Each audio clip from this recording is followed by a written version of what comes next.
맑은 영혼의 산책 채널에서 띄워드리는 숨결이 되는 양식 함께하는 시간입니다. 오늘은 2020년 12월 18일, 12월 24일 전 금요일입니다. 주님께서 우리 가운데 오시어 당신의 자비로운 뜻을 이루실 수 있도록 거룩한 섭리를 이루시는 날, 손꼽아 기다리는 대림식에도 거의 끝무렵에 다다라 가고 있습니다.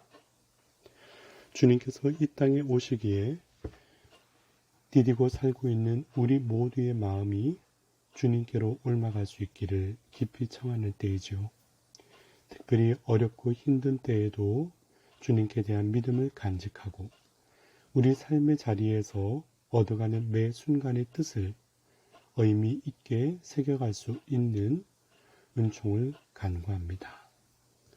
그러나 이 은총은 주님께만 의탁하는 것이 아니라 나의 영으로 응답하고 내 마음 깊은 곳으로부터 주님께 다가서고자 하는 그 마음이 일치를 이룰 때 이루어질 수 있는 신비라는 것 묵상하며 가슴 깊이 받아들이는 오늘이 되었으면 좋겠습니다. 하느님께서는 인간의 영에 새겨주신 자유의지, 곧 하느님을 찾고 뜻에 응답하는 인격과 내 가치를 존중해 주시는 분이시니까 그러하지요. 그리고 그 인격으로 주님을 깨닫고 내 마음 깊은 곳으로부터 사랑으로 초대하시는 하느님께 다가설 수 있게 한결같이 열려 계신 주님이시라는 것도 마음에 함께 담아두었으면 좋겠습니다.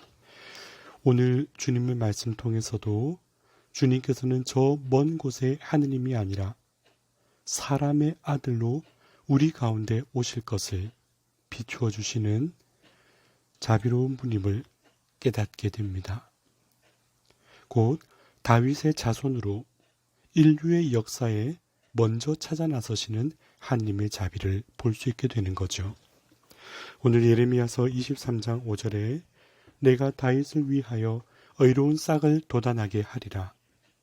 그 싹은 임금이 되어 다스리고 슬기롭게 일을 처리하며 세상에 공정과 정의를 이루리라 하셨습니다.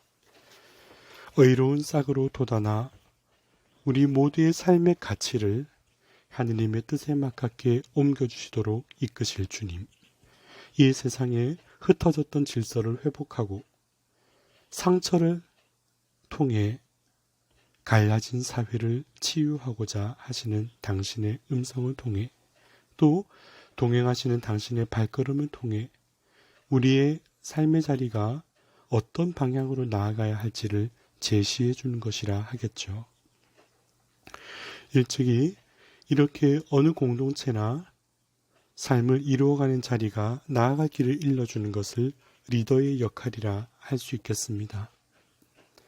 저는 리더의 역할을 시간적으로는 현재와 미래, 그리고 공간적으로는 외부와 내부로서의 역할을 대비해서 짚어보고 싶습니다.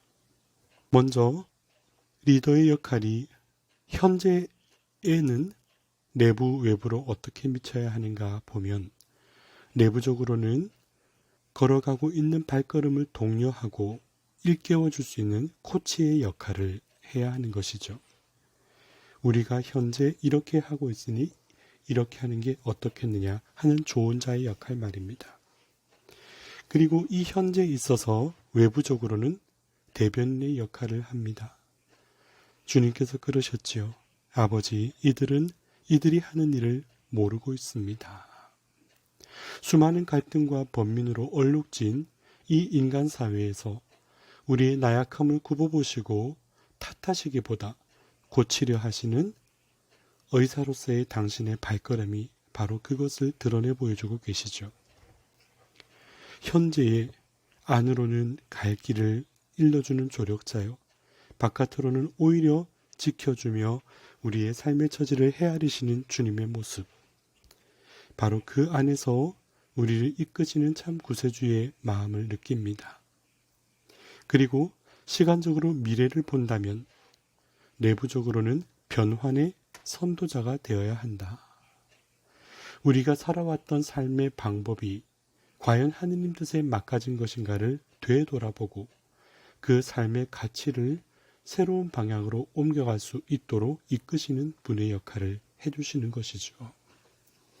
세속 중심, 자기 중심, 권력 중심 등등 이 세상의 가치에 매몰되어 가는 삶의 자리 가운데에서 우리가 하느님 뜻을 어떻게 찾아가야 하는가를 몸소 가난한 이들 가운데서 실천하셨던 모습이 그러실 겁니다.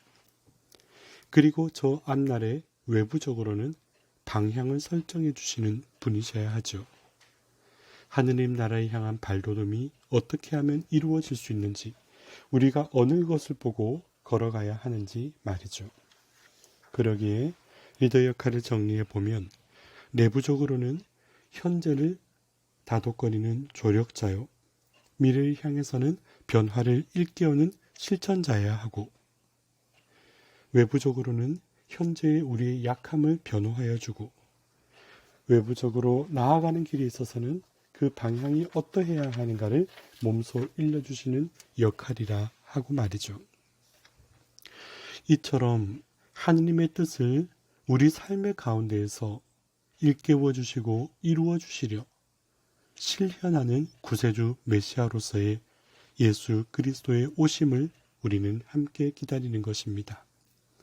예레미야서 23장 8절에 모든 나라에서 데리고 올라오신 살아계신 주님을 두고 맹세한다 할 것이다 했습니다. 상처받고 넘어졌던 모든 이들을 연민으로 굽어보시며 일으켜 세워주실 주님, 어느 한 나라가 아니라 모든 이스라엘의 후손들, 여기 있는 우리들을 현재 동행하시면서 위로해 주시는 주님의 음성을 가슴 한켠 열어 귀 기울여 들을 수 있는 믿음을 가진 우리들이 되었으면 참으로 좋겠습니다. 그러기에 살아계신 주님이라 했죠. 살아계신 하느님을 삶의 자리에서 이렇게 동행하도록 일깨우시는 자비로움과 우리를 사랑하시어 모든 것을 버리고 내려오실 겸손하신 사랑, 그 안에서 바로 하느님 나라가 이루어지는 것이죠. 오늘 마태복음 1장 23절에 동정녀가 잉태하여 아들을 낳으리니 그 이름을 임마누엘이라고 하리라 하신 말씀이다.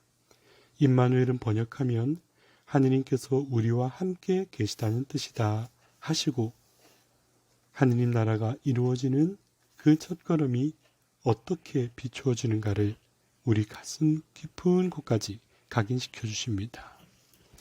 그러나 하느님께서 우리와 함께 계시도록 하는 데는 천사를 통해 계시해 주신 말씀에 대하여 순응하였던 요셉의 겸손이 그 바탕을 이루고 있다 하겠지요.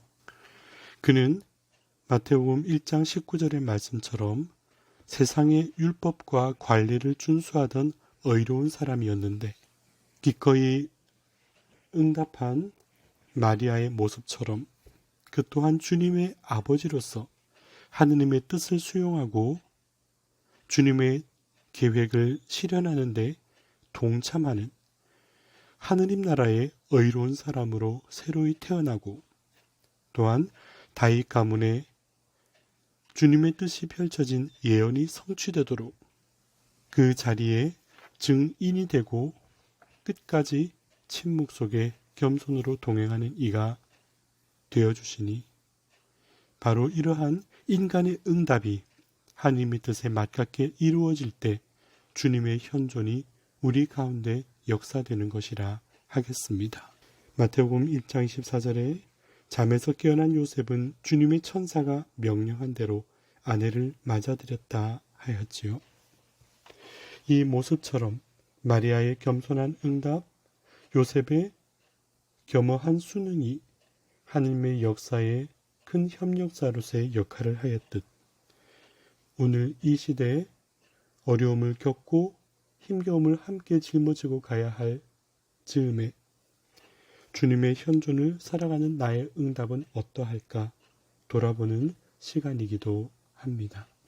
우리 가운데 현실적인 환경에 어려움 속에서도 주님께 대한 꿋꿋한 믿음을 갖고 서로에 대해 격려하며 발걸음을 다시금 치유와 회복으로 나아갈 수 있는 데에 옮겨갈 수 있도록 변치 않는 기도와 사랑으로 내 삶을 성실하게 일구어 가야 할 사랑의 의무가 나에게 담겨져 있기 때문입니다. 오늘도 여러분께 주님의 말씀이 치유의 은총으로 다가설 수 있기를 기도드리고 막연해 보이는 것이 아니라 한 걸음 한 걸음 주님께 나아가고 님의 뜻에 맞게 치유의 길로 올라가고 있는 우리 자신의 응답을 더 굳게 다지는 복된 날이 되셨으면 좋겠습니다.